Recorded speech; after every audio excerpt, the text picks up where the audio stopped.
Estamos en el aeropuerto de la ciudad de Río Grande y luego de lograr las autorizaciones pertinentes nos disponemos a registrar imágenes de un Boeing de Aerolíneas Argentinas. En este lugar el avión se encuentra en plataforma, pero ya ubicados nosotros en el medio de la pista observamos la loma que hay en la pista de aviación en el aeropuerto de la ciudad de Río Grande, que hace que se observe el avión como emergiendo en ese sector y apareciendo de a poco, enfilando directamente hacia el lugar en que nos encontrábamos.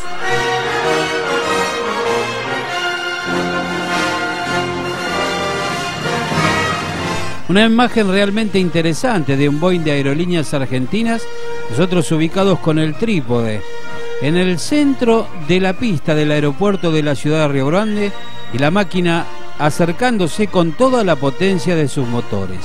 Las imágenes hablan por sí solas.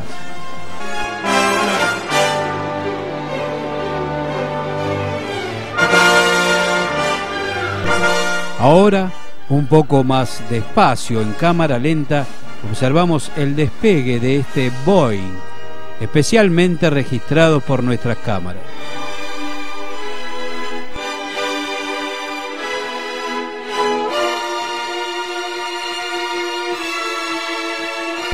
Una imagen curiosa, una imagen quizá diferente que quisimos compartir hoy con ustedes en Documento Semanal.